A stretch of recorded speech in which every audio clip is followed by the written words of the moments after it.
And then I'm going to turn it over to Scott Horn, our Casa Conejo MAC chair. Hello, neighbors. Welcome. Hello. We're going to call to order this. We're going to call to order our neighborhood council, the Casa Conejo Municipal Advisory Council meeting for Wednesday, July 21st, 2021. I call the meeting in order. Okay. Welcome you, and we'll start with. I'll start with the roll call. Very good. Scott Horn. I'm here. Ed Villa is absent. Cecily Rock. Here. Wendy Zimmerman. Here. And Richard Gaz. I don't see him here, so he is also not here, but he might be a little late. So, okay, proceed, please. We're going to start with the flag salute. Yes. Denise is going to call up the flag. I am going to bring up the flag. Well, then let's all just work on the flag salute, everybody. All right, 1 second. Let me share my screen. There we go. And begin. I pledge allegiance to the flag of the United States of America, United States of America, and to the republic for which it stands, one nation, under God, indivisible, with liberty and justice for all.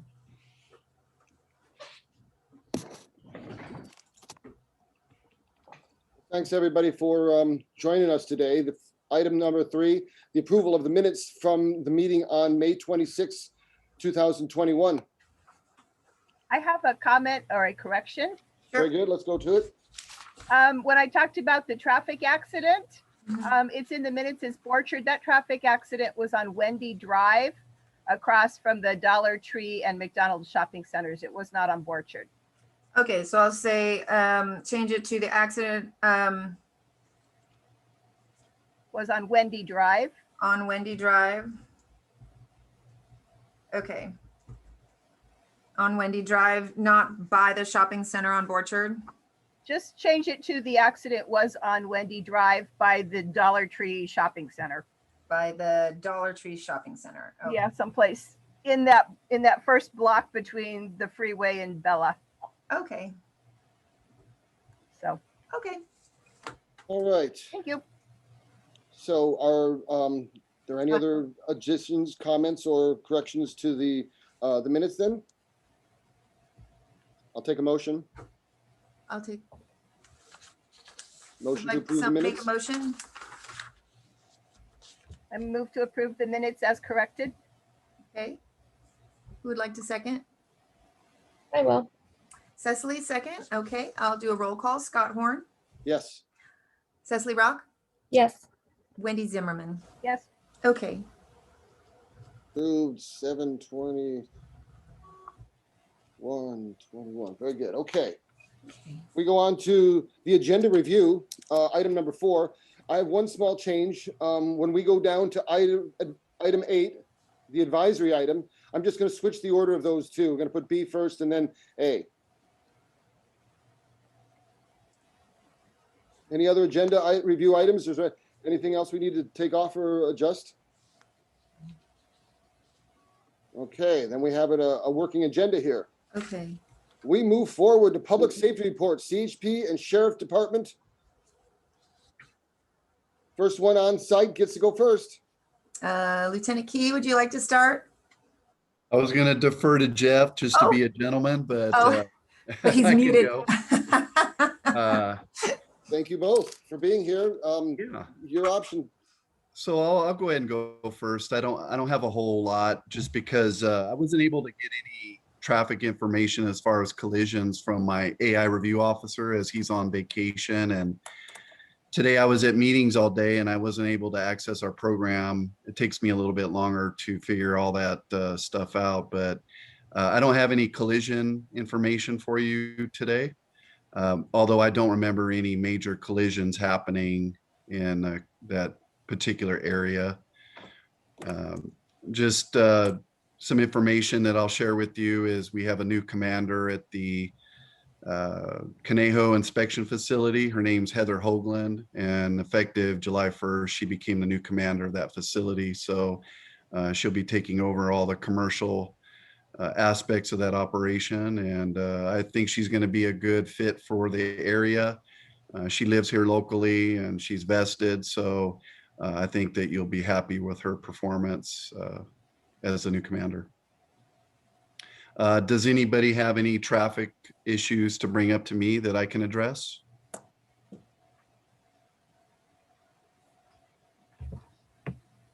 How about over the 4th of July? Did we have anything interesting happen that merits note? You know, it was, we had a pretty good amount of DUI arrests for the July 4th weekend. So it increased, we had a pretty good increase for that weekend. So that was positive to remove those drivers off the roadway and prevent collisions and, you know, injuries and death. So we were fortunate to accomplish that. But other than that, it was quiet for the CHP, and in our coastal division area, we really didn't have any fatalities to report, which was a good thing. I think there was only one in our coastal division, and that extends from Moore Park all the way up towards like Santa Cruz, Monterey area. So that was pretty good report.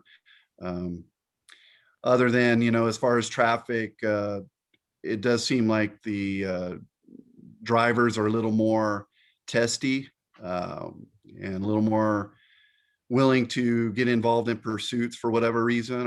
Our pursuit rates have increased tremendously, and you know, even some of our interactions with the public seem a little more confrontational. But you know, we're doing our best to de-escalate situations and do what we can to prevent, you know, anything from happening. But it does seem like there's been an uptick in collisions and just more reckless driving.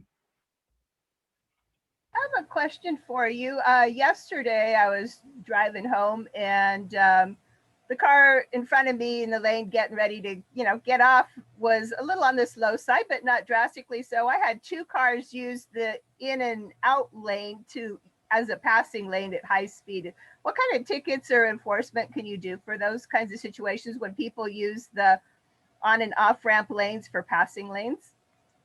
Well, there's a certain point where they can actually pass, and then once they reach a point where it basically becomes solid line, and then you see the sign "must exit." At that point, we can cite them for that violation, and it's actually a common violation that we do cite people for. But unfortunately, when we park our unit in that area to get those tickets, you know, the drivers seem to do a little bit better with complying with the law and complying with those signs and exiting when they're supposed to. And so that's been our experience. But yeah, we will cite drivers for that violation. Okay, thanks. If the MAC has any more questions, I do have one question from the community. Does the MAC have any other questions? No. Okay. Ms. Flame, I'm going to ask you to unmute. Hello. I have a question about how we go about getting an additional crossing guard at the corner of Michael and Borchard. My family walks that crosswalk all the time. There's a park right across the street. We have two schools that lead directly out of the neighborhood, and there's no crossing guard there, I don't believe, during the school year. And as it is now, we go to the park probably 2 to 3 times a week. And I would say at least 2 of those times we're crossing those crosswalks, someone's turning left in front of us while we're in the crosswalk, to the point that when I had young children, I would pull the stroller behind me because it seemed crazy to push a stroller in front of me. Do you have specific times that occurs? All day? Oh, okay. Okay. As far as being able to get a crossing guard, that wouldn't go through us to get somebody to do that. But for enforcement, what we can do is try to get an officer over there in a strategic location and do some proactive enforcement in that area. So let's do what we are in control of, which is to do some enforcement. And as far as a crossing guard, we just don't have anybody that we can assign to that location. We only have a couple of senior volunteers, and they're not they wouldn't be able to go take care of that area. So what I'll do is I'll make sure that we draft a traffic complaint with the information you just brought forward, and I'll make sure that we just start to get some units over there at various times of the day and see what we can do about that. Thank you. Thank you. It's also in the city of Thousand Oaks too. So that's usually with the city and the school district. Okay. Um, Okay. Deputy Miller, I've asked you to unmute. We welcome Deputy Jeff Miller to the There we go. Public Safety Report. Welcome. Hi, my name is Jeff Miller. I have been involved in the MAX in the past. I was just reassigned to Thousand Oaks, but I've been gone for about 4 years. Just wanted to go over a couple of things. Just looking at crime stats, being newly assigned here for the overall Newbury Park area, not just the Casa Conejo area. Probably the biggest issue right now is vehicle-related crimes. We've thefts from unlocked vehicles, a few thefts from, or we call them vehicle burglaries when there's forced entry, like a window broken or something like that, from vehicles. The vehicle thefts are generally related to people who don't lock the car. The vehicle burglaries are generally related to valuables that are left visible. So if we can just remind people, please don't leave valuables in your car. So that's the first thing I want to bring up. The second thing I wanted to bring up, it isn't a Newbury Park issue, but I just want you guys to be aware of it, is in Westlake, specifically Bank of America branches, we've been finding skimmers. And what a skimmer is when you put your ATM card in, it copies the magnetic information on the card. And then what they do is they put like a peephole camera, and they try to watch you put your PIN number in. These can be done with both ATM devices, or what they're commonly used to do is also like EDD cards. So just a reminder, anytime you're using an ATM or debit card that requires a PIN, use your hand to shield when you punch the numbers in. It'll help protect you. And then the third thing is, the reason I'm here is John Chiramonte, who normally attends here, has been promoted and reassigned. So he was promoted to sergeant, and we will be finding a new person to fulfill his job, but I'll go ahead and be the point of contact until that time. Does anybody have any questions? Just a brief comment. When I read the report the other day about the skimmers, one of them was the B of A branch over on Borchard, which is this neighborhood. So we did have that problem. Okay. All right. I know there were multiple branches. Yeah, but one of them was the B of A over by our library, which is, you know, our closest. Not too far. Nope. Anything else? Well, Officer Miller, thank you very much for joining us. And if you're going to be newly assigned in Newbury Park, we welcome you with open arms, and we look forward to working with you in all kinds of things in the future. Thank you. Goes both ways. Thank you. Thank you for attending. If there's any more discussion for our law enforcement, we thank them for being part of our community. And you guys don't have to stick around for the rest of the meeting, and we truly appreciate you guys. Thank you. Thank you very much. Have a good night. You Thank too. you. Have a good evening. You too. Okay. Okay, so we're going to move on. Our next item on the agenda is item 6, comments of Ventura County Supervisor Linda Parks. Hi, good evening. Nice to see you all. A couple of things going on in our area. One is we're sponsoring, Venice is helping me with, putting together a fire safety town hall. That's going to be tomorrow evening at 6:30 in Oak Park at the Oak Park Community Center, 1000 Canaan Road. And lots of great experts that will be speaking. We have a flyer. I don't know if you want to put that up. I'm getting it for you. Obviously, we have to have our fire chief there, Mark Lorenzen, and he will kick off the meeting. But we also have our Sheriff's Office of Emergency Services head is Patrick Maynard. So he'll also be talking about evacuations, as well as Lieutenant Key with the CHP. They're also talking about emergency response and evacuations. We just recently decided to move it outside, and fortunately they were able to accommodate us, so we can get some good social distancing and all with the concerns with and COVID.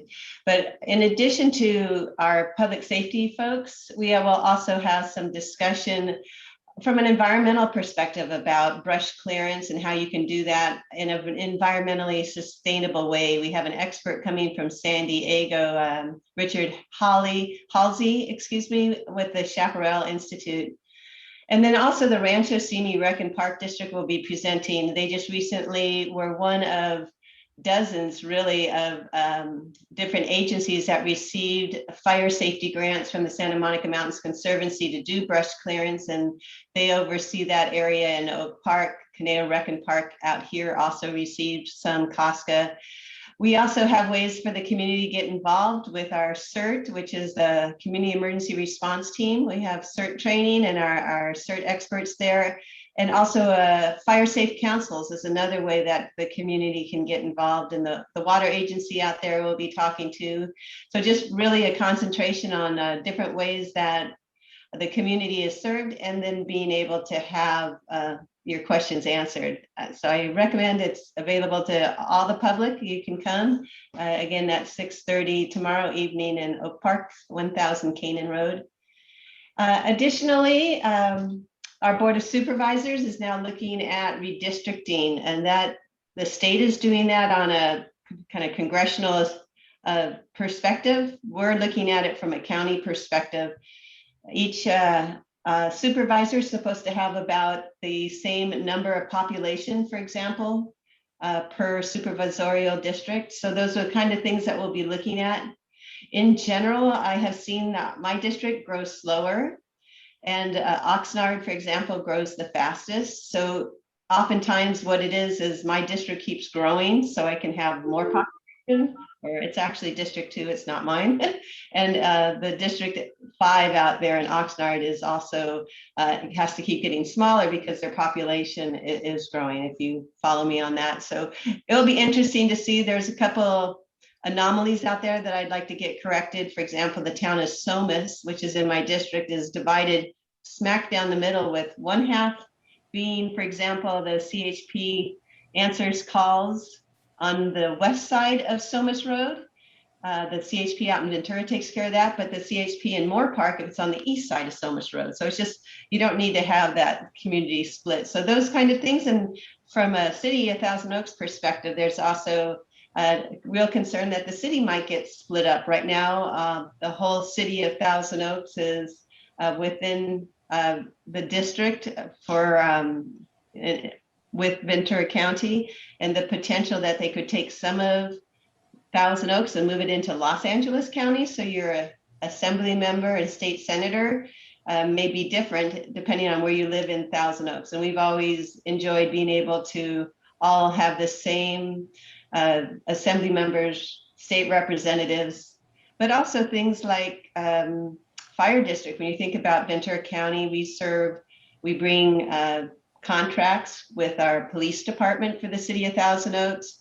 Ventura County also does the fire for response for Thousand Oaks. So there's those kind of things. You wouldn't want the city to be split into two and have different entities serving it. So those are things that we're looking at as they're doing redistricting. As far as COVID goes, we are, as you surely are reading the news, we are starting to see an increase because of the Delta variant. You can find out more information at venturacountyrecovers.org or vcrecovers.org. That all works. And the county has just made a strong recommendation that people wear masks indoors. So that is something that I know some counties are actually requiring it. At this point, we're just strongly recommending it. And that pretty much concludes my comments, available for questions. And with that, give it back to you, Mr. Horn. Thank you, Linda. Appreciate your input on those issues there. Is there anyone who has questions for Supervisor Linda Parks. I do have a question. I just looked at the COVID email that came out today, and it looks like Newbury Park has got a much bigger chunk of newer COVID cases than typical. But when I look at where the clinics are, they don't seem to be in this side of the county in this area. So I'm wondering if county can do something to increase vaccination availability over in this direction, because we seem to be getting an extra share. Most of COVID, we've been pretty, mainstream and maybe even on the low end, but right now we seem to be at the high end. And a lot of the vaccination facilities are not close to Newbury Park. The county does do some vaccinations, but we have turned that over to a lot of the private entities now. So, for example, your pharmacies, and that's where we're suggesting people can go and get their vaccines. Same thing's going with testing, but if you also go to that bcrecovers.org, you can find out where you can get vaccinations. But I think vaccinations are still pretty easy to get as far as accessibility.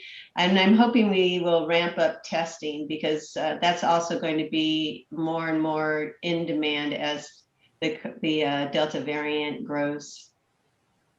But And my concern has also been a lot with the children too, because the idea that, under 12, for example, are not getting shots, so they become potentially more vulnerable, though they haven't been getting it, fortunately, as much as others. But it's something that 90+% of anyone who has it in the hospital are those who just aren't getting vaccinated. So we know just by that it's very effective to get vaccinated.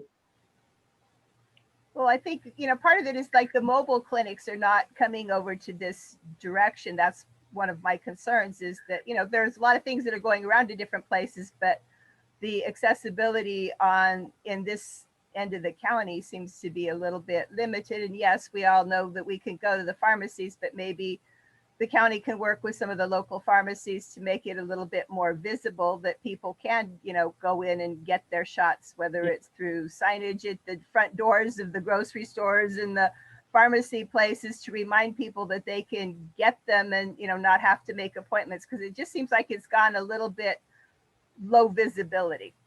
That's a great idea. I like that idea that the places that have them available actually have signs out so people know about it, and they may, pick up a loaf of bread and get a shot, right? Absolutely. Now, Linda, do we know in the county the percentage of people that have been vaccinated? Is there data on that sort of stuff? Almost 3/4 have gotten their first shot. Excellent. Yeah, so I mean, it's good. It's over 70% now. And I love to see that number climb, because we are actually one of the best in the state of California in the number of people who have gotten vaccinated. And a lot of that has to do too with a very concerted outreach effort in those hard to get places like the farmers and, out in Oxnard and those kind of locations, Santa Paula. And so we're putting more effort in those places where people have a less accessibility, quite frankly. So I think we're doing a good job, and I just each week we're doing, seeing that number climb. Yes, excellent. Now we got to that very high percentage fairly quickly. Now it's getting the stubborn ones to get out there and get vaccinated, and the ones that are not available to get vaccinated as well, the kids. But yeah, good work on everybody's part to get forward. And now let's see if we can individually convince someone who's not vaccinated that this is a good thing to do. And it's going to be a word of mouth, an individual thing in my mind that is going to be the thing. And I have a few friends that are not vaccinated, and it's like they give me their excuses and what have you. And I just listened, but I think I'm going to now suggest that there's time for these people who've been too busy or whatever the reasons are to just get going on it. Yeah, it's kind of showing you care about them. Yeah.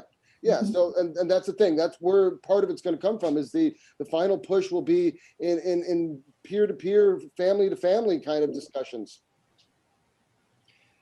Well, all right. We don't see any hands raised, so. Are there any additional questions for Supervisor Parks? All right, well, thank you for giving us the update on all this stuff. We totally appreciate that. We have now moved on to item number 7, discussion with Public Works Agency regarding the flowage easement on vacant 37-acre property at the end of Alice Drive. And is this Glenn? Mr. Glenn Shepherd from You're Watershed. welcome, Good Glenn evening. Shepherd. Yep, good evening all. Supervisor Parks, Chair Horn, MAC members, and community members. Glenn Shepherd, I'm the director for Watershed Protection District within the Public Works Agency. And if some of you may recall, our last visit, at least with you all from me, was back in September of 2018 within Public Works Officer for City of Thousand Oaks, Jay Spurgeon, where we had some of this discussion.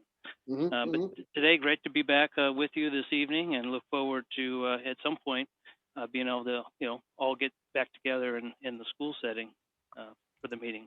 Absolutely, that's entirely possible by our next meeting in September. So that's kind of one of those things we're shooting for. We'll see how it goes. Yep, and glad to be back on the topic of this particular flowage easement that exists at the end of Alice Road and covers the 37-acre property that we're here to talk about. This week, Chair Horn, I believe Agency Director Jeff Pratt sent you a letter in response to the inquiry regarding this particular flowage easement. And did you receive it? I have not got. Yes, it was in the email today. I know. Oh, in today's emails. Yes. Okay. Good golly. So, Venice, do you have the letter? I do. Could you display it, please? I sure can. Let me.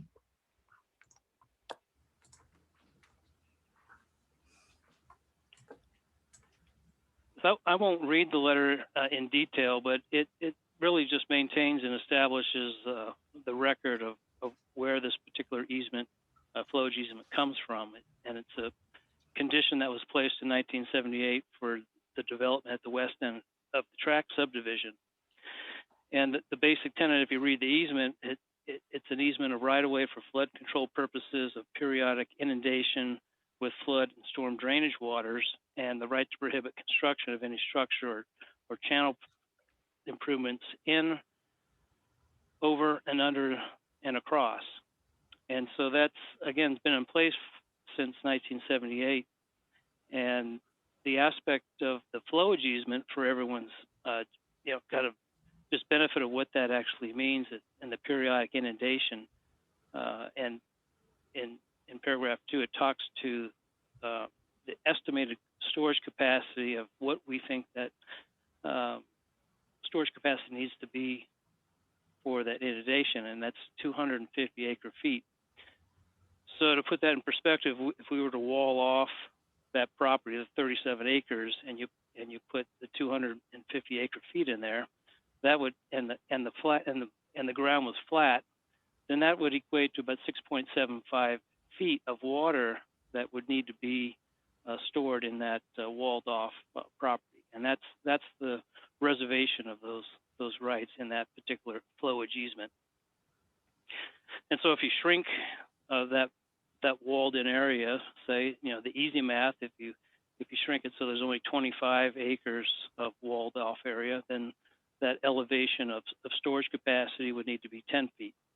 So it's a simple math equation, but you can use the walled area around your space and then put the 250 acre feet in there to figure out how high and the amount of water in perspective when you go look at that particular site of what that might look like.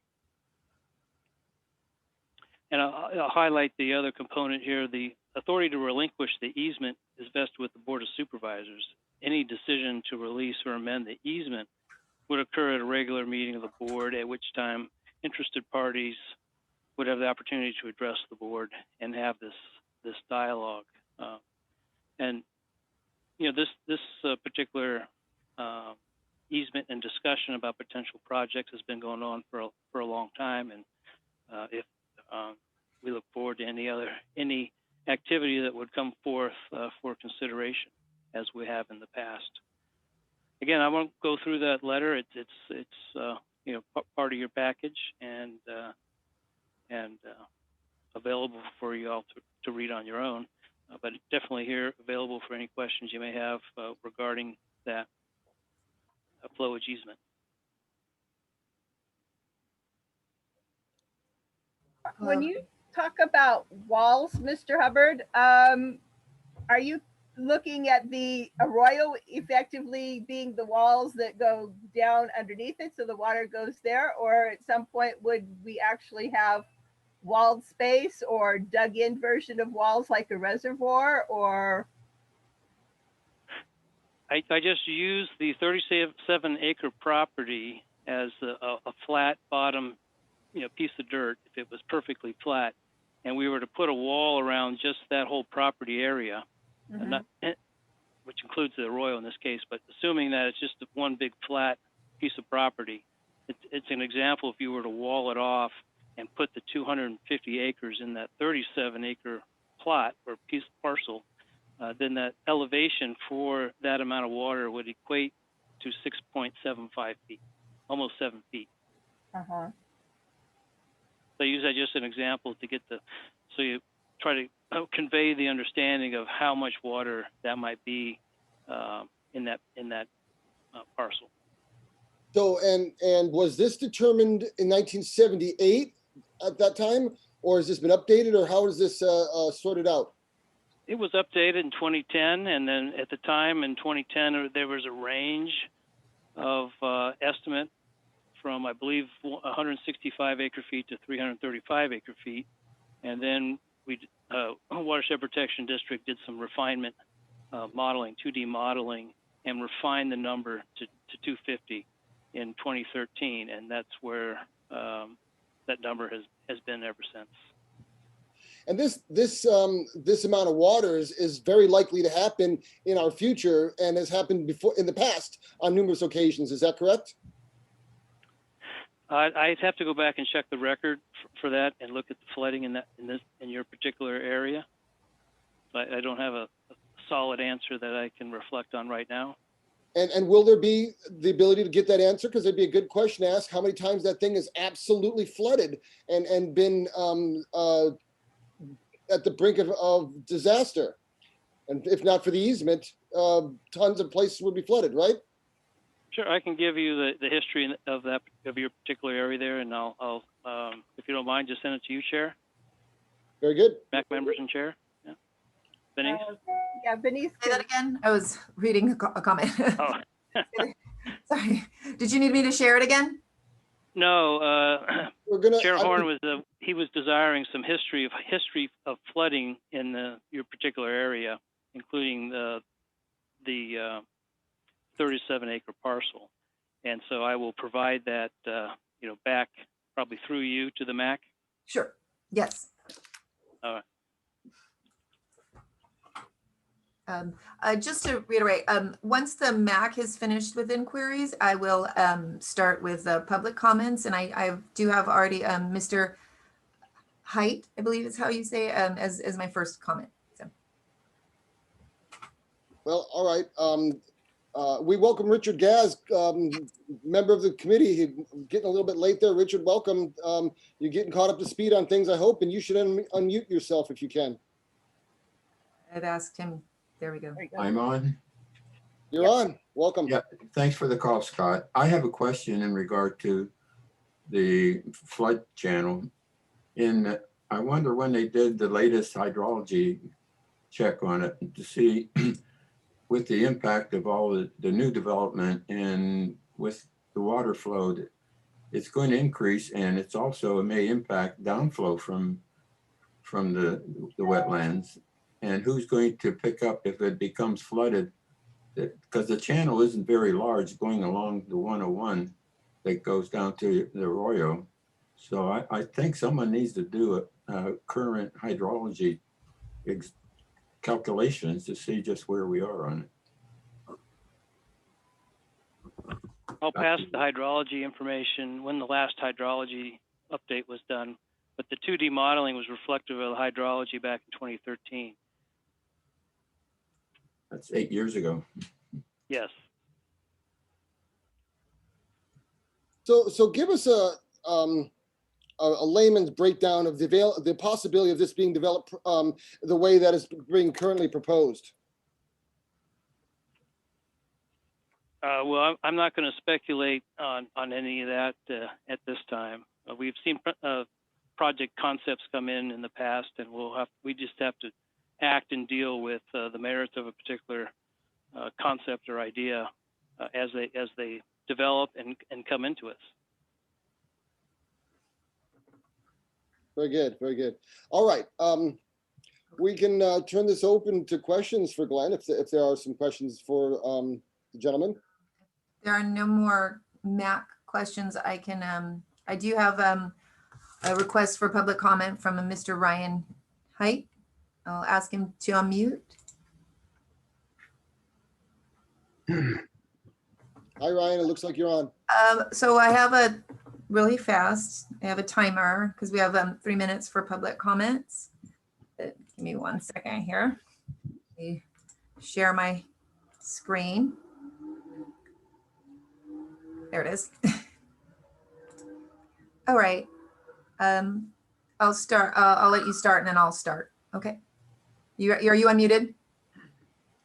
I am unmuted, but I think okay, I'm okay. Just let me know when the.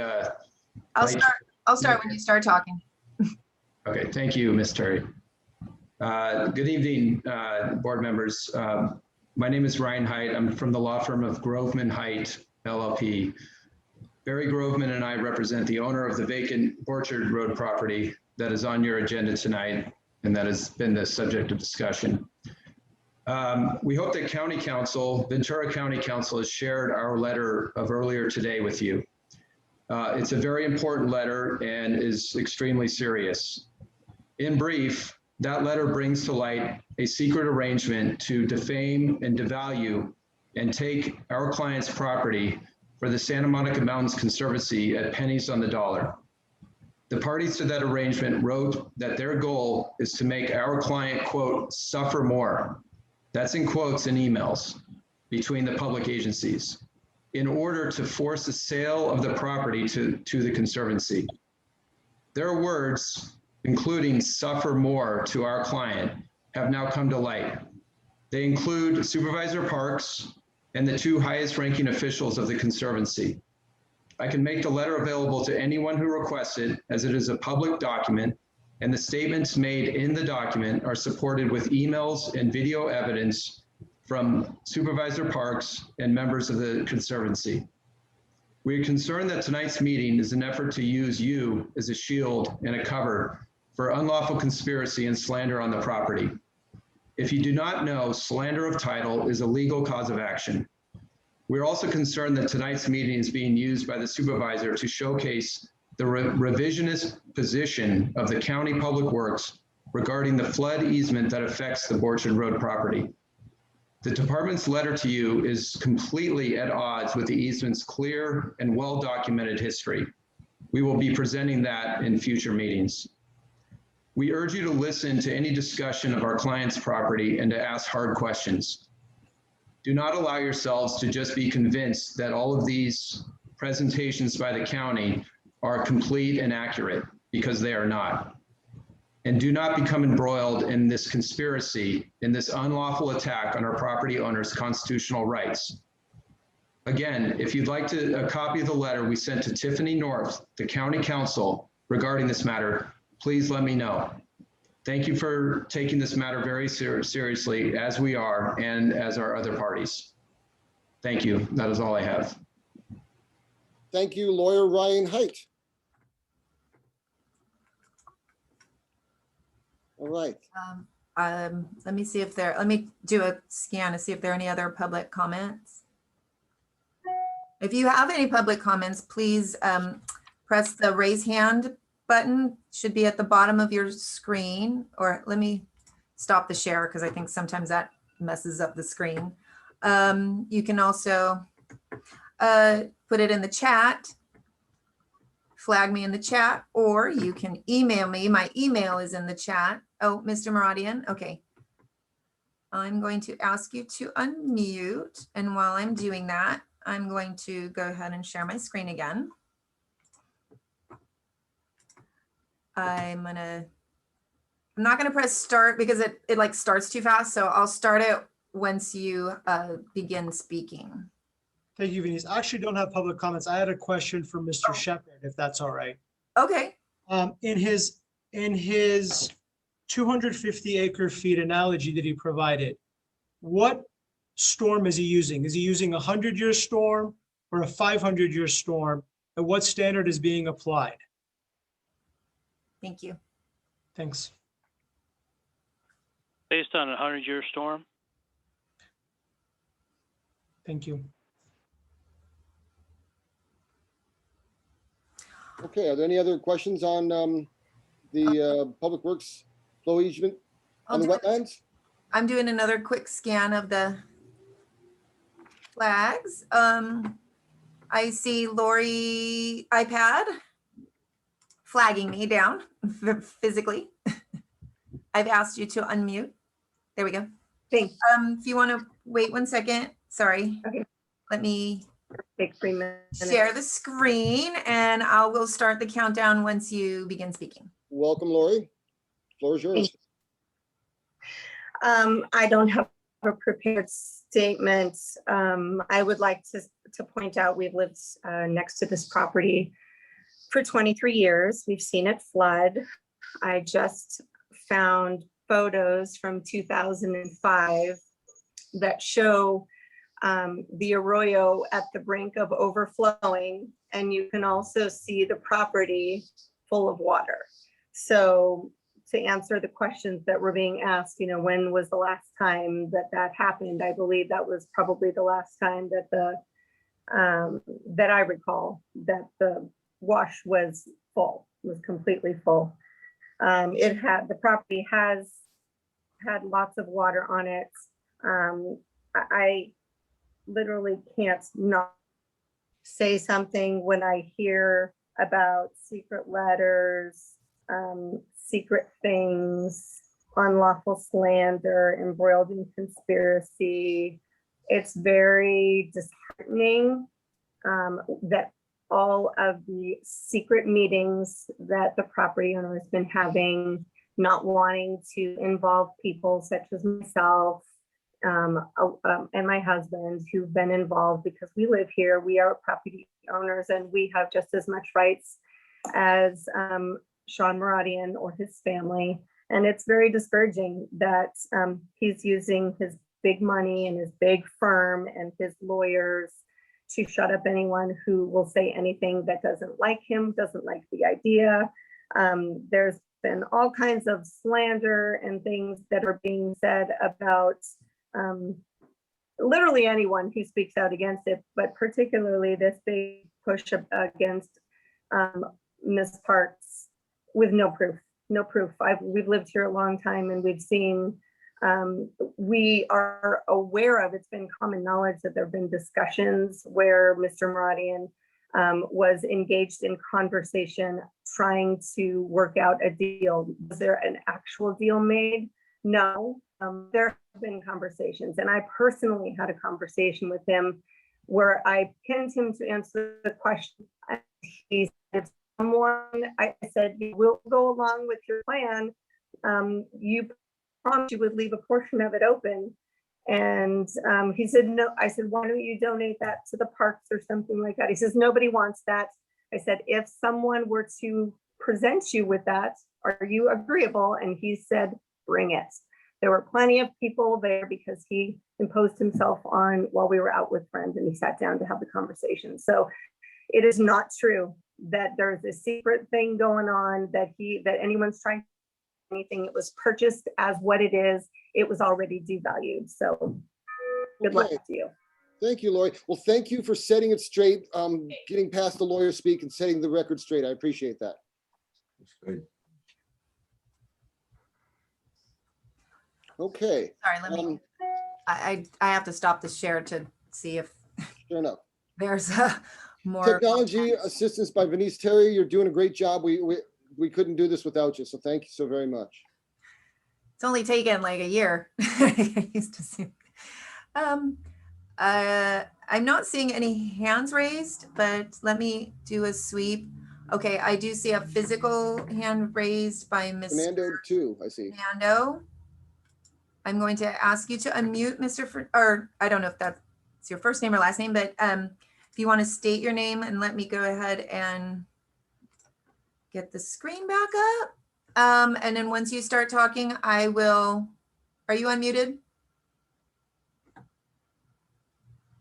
I don't hear him. Fernando, join us. You've got to unmute yourself so we can hear you before Yeah, the timer here, I've starts. asked you to unmute.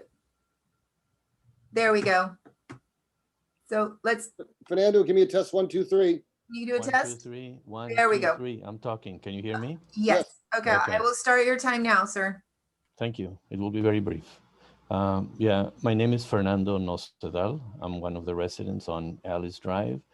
And actually, I just have a question because I've attended some of these meetings, but not all of them. I gather that from a regulatory standpoint, the property was already turned into mixed use from a zoning standpoint. Is that correct?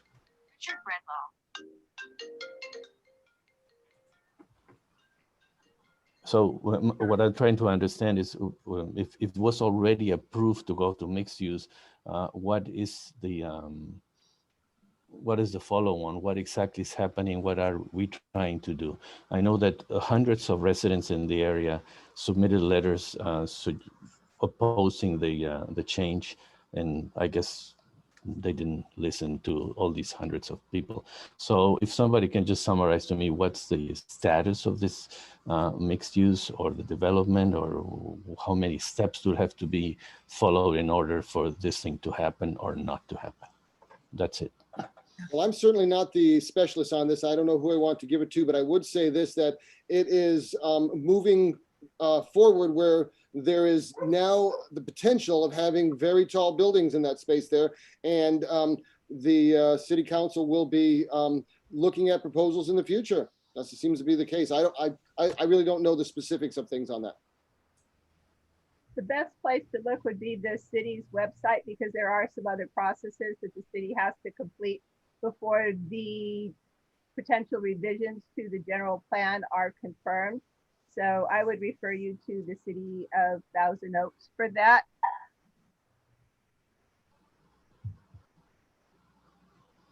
But then this analysis of the easement and the flood and all that, is the purpose of that to try to stop the development? Is that the idea? No, it's for our safety as homeowners in this area, because we are potentially victims of the flood. Many of the homeowners in this area pay extra flood insurance, and the MAC has taken up the issue of flood control on other occasions. So we are looking at this at this time because of flood control issues in our own safety. Okay. Fernando, thanks for joining us. Please be part of the discussion in the future. We're all very concerned about this. Thanks. Thank you.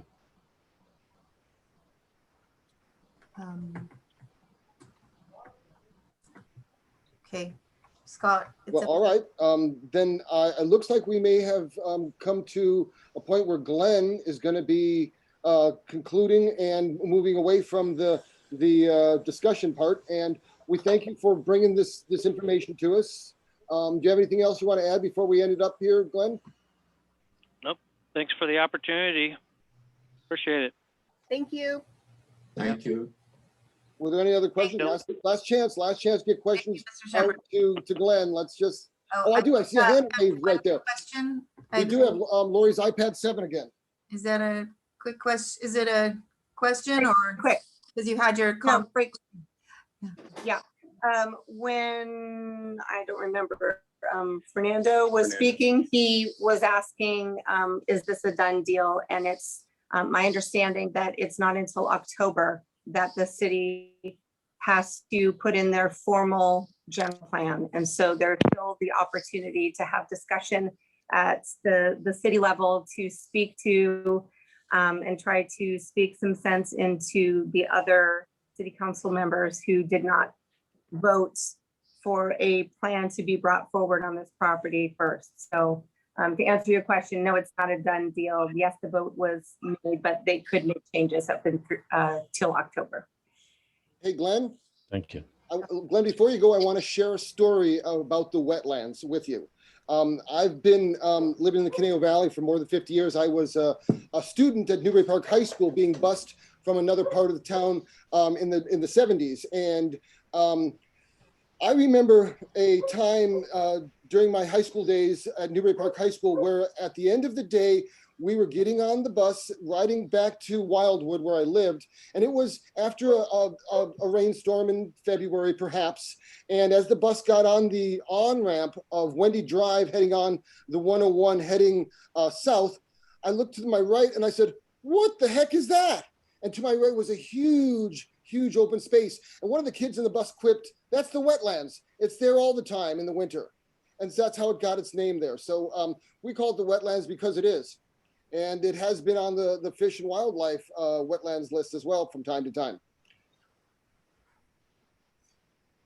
Thank you, Chair Horn. Thank you. All right, we have Until next time. until next time. Thank you, Glenn. We Thank appreciate you. your.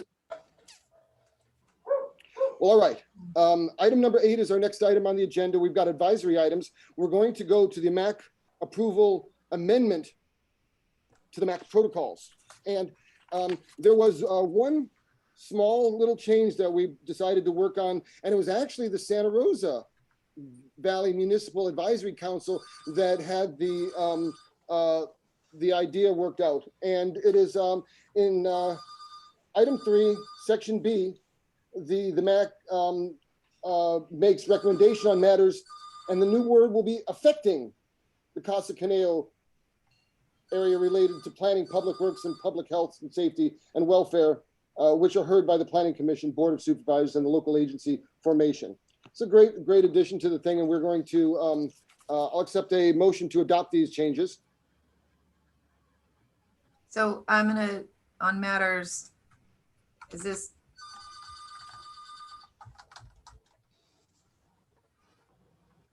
Affecting, that's the word we want to use in that space there. I believe actually, Wendy, are you on? Is she on here? I'm here. You had another one. You had noticed a typo. Oh, in there? Yeah, it was Oh, up in the, MAC members are to follow the Brown Act requirements that prohibit. Take the S off. Yeah, with Prohibit that, instead of that prohibits. Well, that is good. That is good grammar to watch out for that. Thank you. Okay.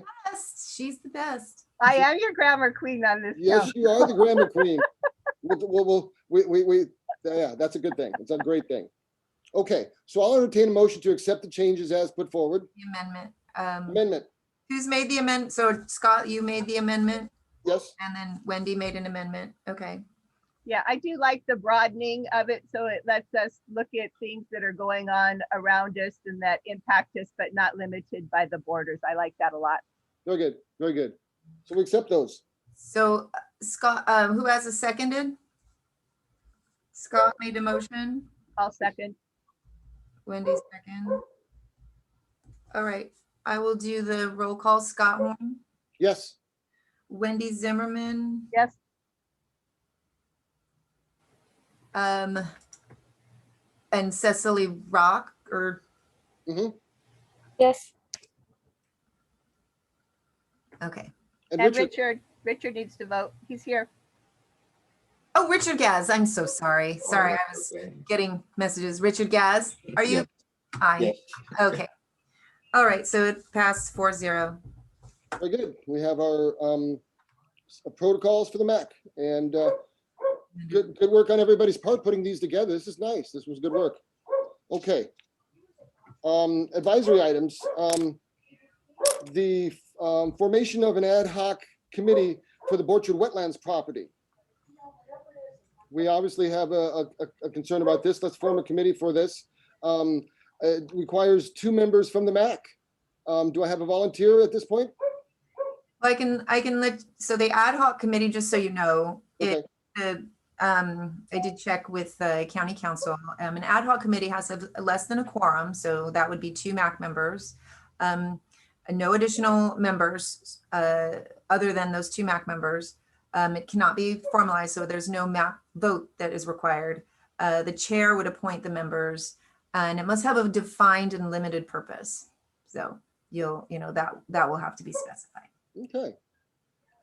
Well, let us say that I'm interested in being on this ad hoc committee, but I would gladly accept 2 other members on this, and the idea of looking into how the Orchard wetland and its vacant land relates to us, and how we're going to be dealing with it in the near and far future with regards to development. It seems to be the idea we're developing here. Is that how you want to define the purpose of the ad hoc committee, Scott? I'm trying to get a clearer picture of what we are looking at here. Well, the idea of a committee that would be on the wetlands issues and would report back to us on what other specifics had. So it would be designed to look at issues as they unfold. If you'd like to get a more specific wording on it, I know you're the grammar person. If you've got something that you'd like to, for example, it could be monitoring the general plan update for the city. That could be a very limited goal, and then provide an update to the MAC. That's a limited. Monitoring the general plan as it pertains to the Casa Conejo community and the Orchard wetlands is broad enough in my mind. Does that work for you, Wendy?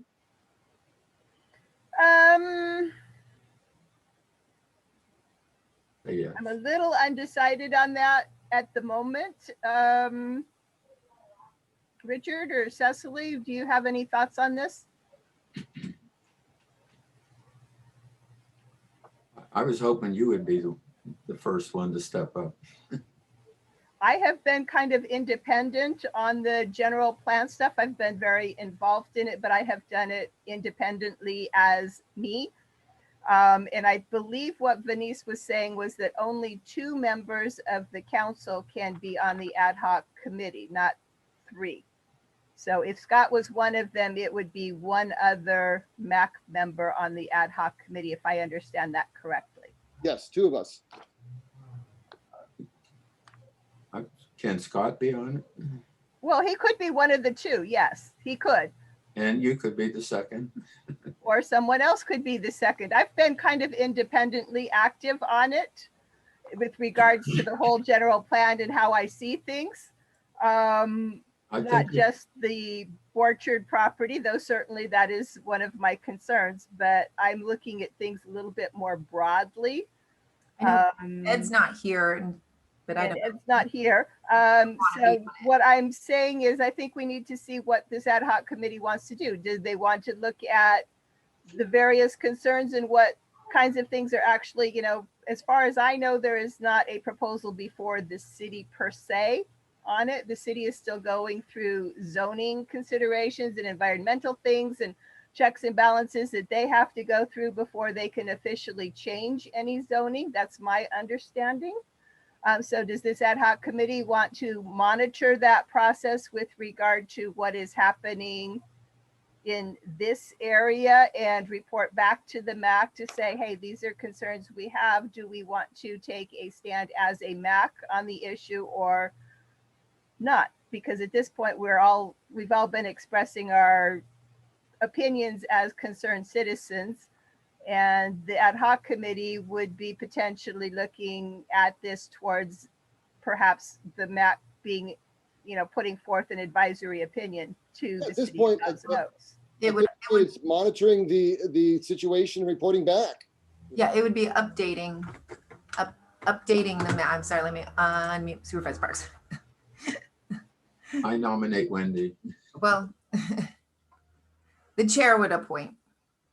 Supervisor Parks, what would you like to tell us? Well, what we do when someone doesn't show up, we give them a job. But if you want to wait, you could wait to your next meeting if Ed is interested, for example, or you can think about it. I don't know if you have to make a decision at this meeting. As was mentioned, you do have some time as the city is looking at the rezone, changing the general plan in I think October was when they're looking at adopting. So you could wait if you want to. Cecily, you're being quiet. What would you like to let us know? I'm kind of on your side where I don't really have all that much information, I feel like, to make a point. I feel like to decide, I would have to research more information on Whether you want to participate on the committee.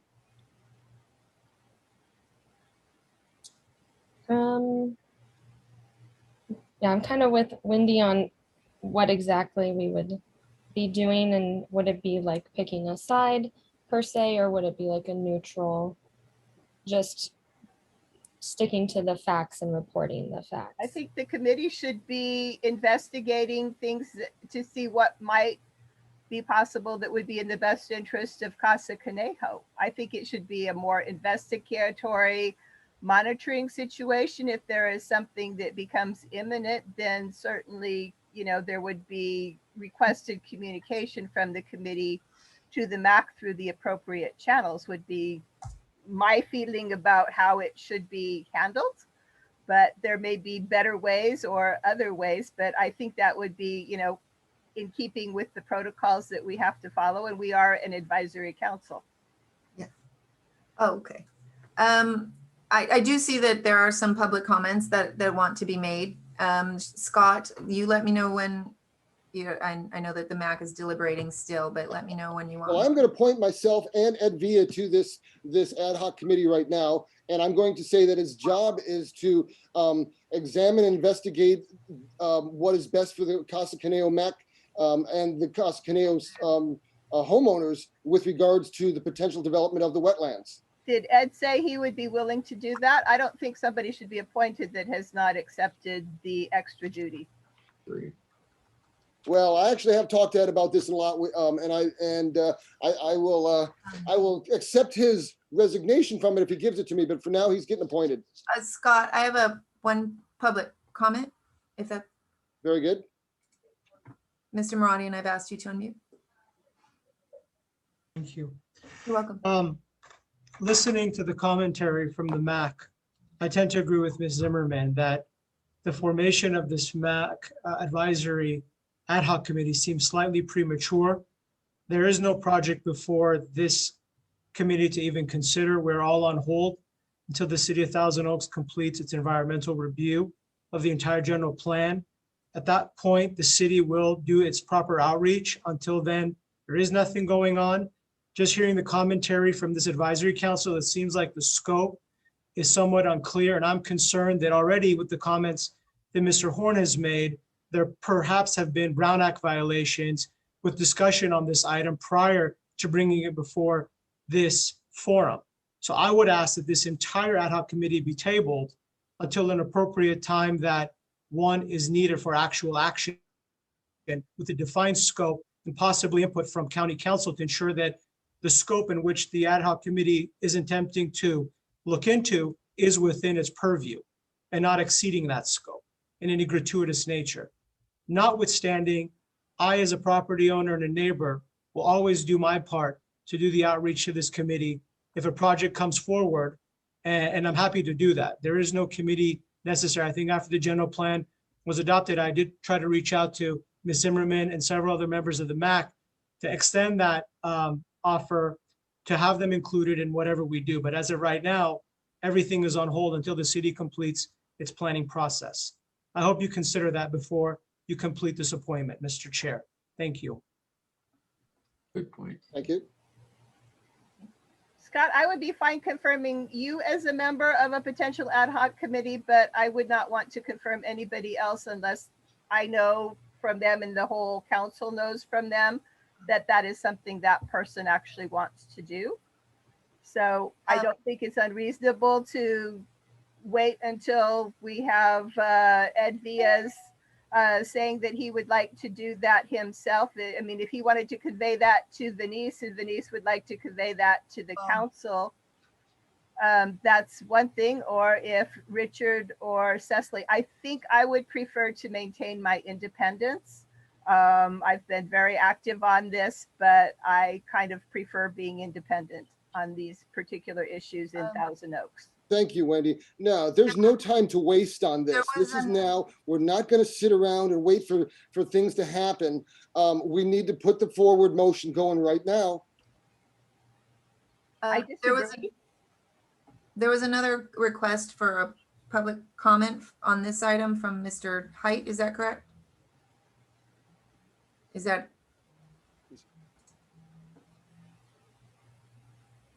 Thank you, Ms. Terry. Welcome.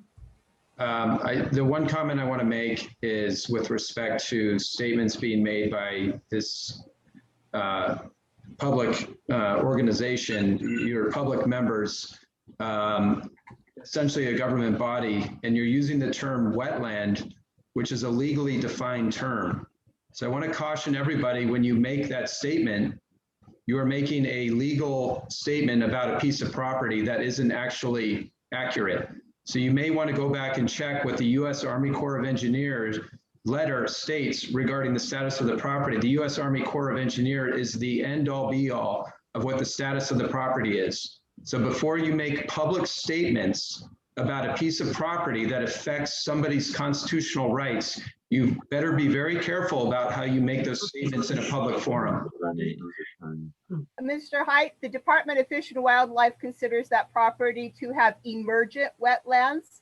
So there are differences of opinions, and for the most part at the moment, this is being used as an identifier.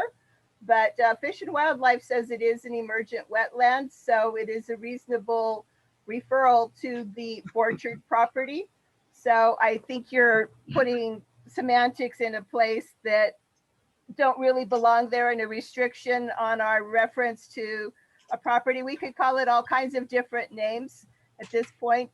So there are a lot of differing opinions on the wetland and what a wetland is and how it operates. So it is a local reference that the property has been called the wetlands for many, many years. It's a local name for it. With all due respect, Mr. Zimmerman, you just may want to check whether or not they will back that up or whether they will defer to the U.S. Army Corps of Engineers. That's all I ask. I've seen lots of disagreements on that. It's an issue that is not currently one way or the other, but it doesn't really make a difference in terms of what this committee would be looking at or not.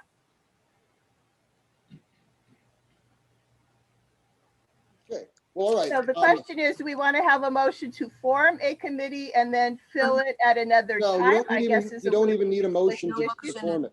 Yeah, it's not a standing committee. Not a standing committee, just a. No. Temporary committee. Formal, it's a temporary committee. It is a temporary committee with a limited scope, and it is just needed, all it needs is a appointment by the chair. And then does this committee take in people from the community, or is Yeah. it just the people on the MAC? Just the MAC. So I am going to appoint myself and Ed Villa to this committee, and we're going to move forward with the idea of protecting the property rights of the Casa Conejo people in regards to the wetlands property. That's how we move forward on this. I don't like the definition of that purpose at this time. Sorry, Scott. I'm not trying to pick on you, but I think, the duty of the committee at this time would be to monitor the progress and stay in touch and keep us informed as to what may or may not be happening and follow the issue, not. The time is not for monitoring, the time is for action. We need to be combating this potential crushing blow to our neighborhood at every single turn we can and get this moved forward. That's no, it's action time. Okay. May I speak? Go, Richard. I'll volunteer as a second member. Thank you, Richard. I'm retired and I've lived in the community 58 years and I've seen a lot of flooding in the channel, so I'd be very happy to be the second member of the committee. Well, there we go. I appreciate that, Richard. Very good, Richard. I'll be in touch with you. We'll start working out and get all our information together here. So. Okay, we can move on then to item number 9, the information items. Number A, update on the dog waste station proposal in Casa Conejo. Cecily, do you have anything to report for us? Yes, I do. So I emailed Pooh Free Parks, the website that Benice gave me last time. I gave them about a week or two, just because I figured that they do host the Denver area and the Central California area, or the South California area. I hadn't heard anything back, so I gave them a call instead. I was on hold for a little bit and then I got put to voicemail. So I left them a voicemail with my name, my number, the information, that I had previously reached out to them via email and that I had no response. I still have not received a call from them. So I will kind of keep trying them, kind of give them a few days as well. Is this the yeah. Conejo Rec and Park District that's not calling you back? No, it's the website that Venice gave me last time of the Pooh Free Parks. I'm sorry. Oh no, it's okay. I'll keep trying them. We're not shooting the messenger. No, we'll get through. So I will keep trying them. And then I did reach out to Borchard as well. And they said that they don't know kind of who is in charge of that as well and who does the maintenance and all of that. So I gave them my information and then they gave me a call back and he gave me 2 numbers that I can reach out to as well. So I will give them a call tomorrow to see and ask them information about kind of who takes care of it, who picks it up, who restocks it, how they get them and the pricing and all of that. Okay. Thank you, Cecily. Thank you. An update on the Ventura County Transit 101 Highway Expansion Project. When we last talked, the commission was being reformed and they have not given any future updates of theirs. And so there's nothing new to report other than there's more traffic. The 101 gets more and more. Oh, we might have something. Supervisor Linda Parks. Is slightly related in that the executive director of the Transportation Commission is going to move on to become the executive director of Metrolink. So just thought I'd bring you that update. So that means they're probably going back to a kind of square one and reformulating again? No, I don't think so. I think I'm on the Transportation Commission, and I think what will probably happen is we'll continue with a temporary director, probably someone very familiar with the department and continuing the effort. So I really appreciate the fact that the MAC is weighing in and discussing. I think it's a really good idea. We've had previous members of this MAC make suggestions to Caltrans that actually improved the Wendy intersection, I think. So it's good to get your input. It really does make a difference. Okay, well, I will, I'll follow up again with the Transportation Commission and we'll see where we go. Perhaps by our next meeting, there will have been an infrastructure deal done at the national level and we'll be able to take a look at whether we can get a heads up on this. Now, I do find that the primary thing that needs to be dealt with is expanding the 101 freeway as it crosses over Moore Park Road heading south. It's only 3 lanes. If you can widen that particular bridge, then all those virgin concrete can become a 4th lane and what have. So anyway, that's kind of the thing that needs to be worked out, and then we'll figure out where we can find some funding for that. Yeah, that's actually one of the proposals that have come before us as they look at widening the freeway from Thousand Oaks essentially all the way to Ventura. One of the less costly proposals is being able to use those lanes that are already there and for regular traffic. So that is definitely being considered.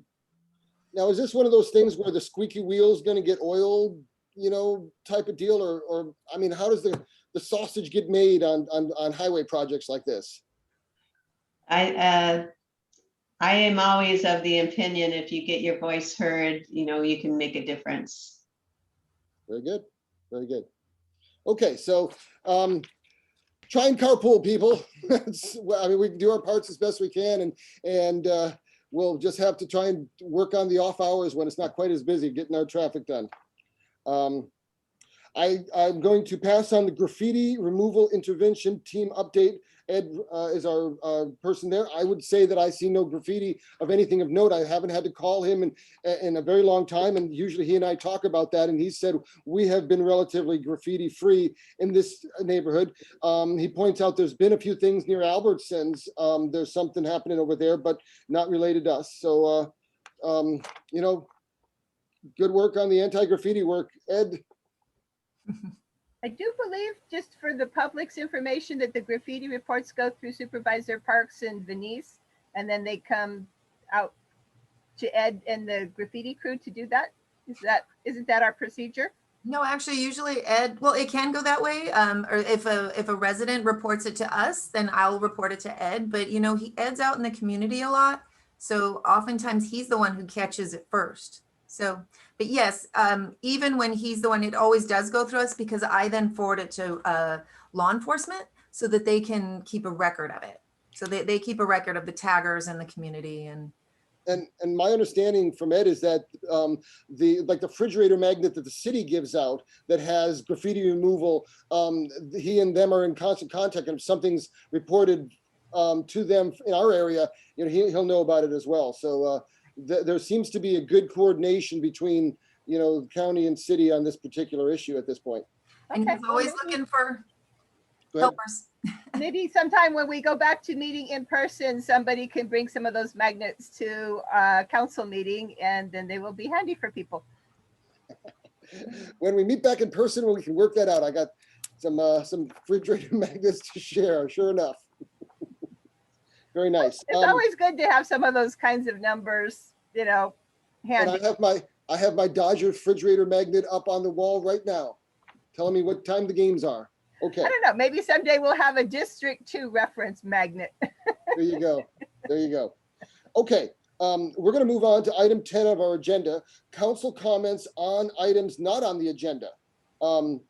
Is any one of my council members have anything they new and interesting that they want to bring up? I think I've kind of brought up my other comments as they've been attached to other subjects that we've covered. Okay. I would like to say that it felt to me, now this is just an observation, it felt to me like there was less fireworks in my neighborhood this year than in the last couple of years, which seems like there was still a lot, but still seemed like way less than it normally has been. I'm just going to throw that out and say, did that feel the same way to you guys? No, I thought there were even more, and they went on for more days and at later hours. At least over on my side of the tract. I'm on the other side of Wendy Drive from you. Sure. Yeah, my house backs up directly to Borchard Park, and I've heard them probably 3 to 4 times a week. Since then, okay. Still, yeah. Like last night being still. Yeah. Yeah, I heard those ones. Yeah. Mhm. Well, we're past that. The dogs are all happy about that now. So we've got a whole year to recoup on our 4th of July action.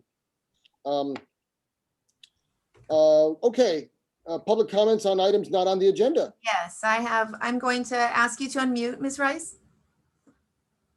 Guys. Hello, Jen Rice. Welcome to the Casa Conejo MAC. How can we, what do you got for us?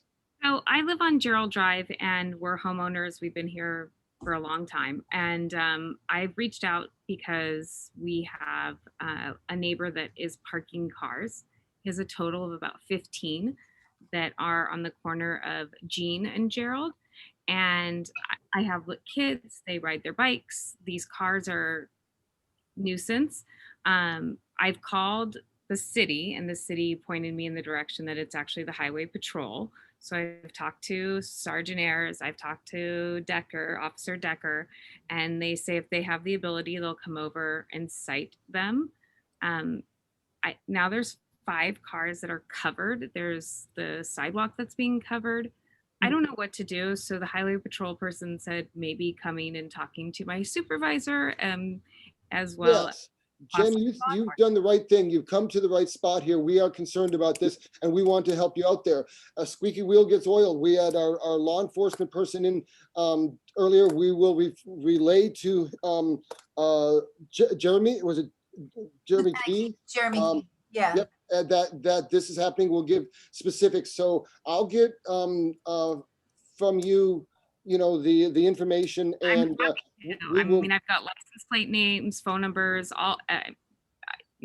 Yes. Yeah.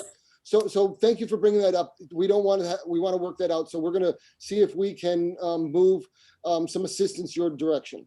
Jen, my email is in the chat there. Okay. You want to email me and I can pass your contact information over to Lieutenant Key. He's very responsive. And I would be so forever grateful. So yes, thank you. yes, And Jen, thank you for hanging in with us on this thing, and keep we're gonna help see this through and follow up with us. Okay. Okay. Thanks so much, guys. I appreciate your help. Okay. have a good evening. Thanks. You too. So Venice, will you be able to contact Jeremy about that to forward the complaint, and because I'd like to follow through on this personally if that's not the if the channel allows, or what? I'm sorry. Did you have a? Well, I was just saying, you're going to be able to relay her to Yes. Officer Keys, and okay. And then would you CC me if you could as well on that? I appreciate that, because I'd like to be in the loop on that one there. Yeah, I know what she's talking about. It's not a fun thing to have too many cars. It's not a fun thing at all. Not, and then having the covered cars without any identifiers to it, as well as it blocking the sidewalk so kids can't ride their bikes. I mean, that's we can get into the dillies and dallies of all the cars that have expired tags, but it's more of a safety concern than anything else. Yeah, well, I know that the cars are required, if they're covered, to have the license plate showing, so they're likely not going to be able to do that if they've got the expired tag. So we'll sort that out and help you out. Okay, thank you. All right. Thanks, Jen. I'll email Lieutenant Key right now once this meeting's finished. And regarding the ones that are blocking the sidewalk, that might also be a county one that we can follow up on too. Okay. Well, that's the way things work around here. You come to the meeting, you talk to your neighbors, we hear your complaints, and we try and help you out. That's part of being in the neighborhood for you guys. I don't see any hands raised as I do a sweep. I don't see anyone flagging me down. Okay, item 12 is correspondence. Do we have any correspondence to deal with?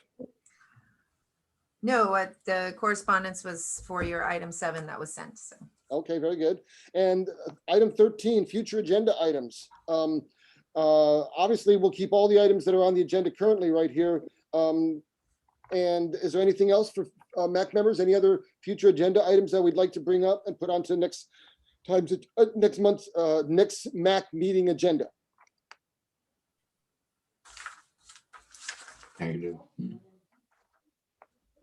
All right, so we're looking at the calendar. Let's talk about this. September is when we're angling for. I show on my calendar that we're angling for September 15th as our next MAC meeting. Do we have an update whether we'll be able to do this in person? Well, I've given the dates to the school, but it's we'll see how, hopefully everything works out with COVID. Yeah, barring no major issues with COVID, we certainly are planning on having our Board of Supervisors and all our MACs back in person by September. Right. Sounds good. I've already contacted the school, so. Yeah, and Walnut's a pretty good sized cafeteria, so it's pretty easy for everybody to spread out and do some distancing in there. Sure. We can put more tables up and people can spread out. Very good. Well, all right, then that's our potential. Until next time, we're going to, if there's no more information or business, I would like to adjourn the meeting. Nice seeing you all. Thank you. Thanks, everybody. Thank you all. Have a great rest of the summer. I really appreciate you all coming out and joining us here. Thank you very much. Thank you, everybody. Great job, Scott.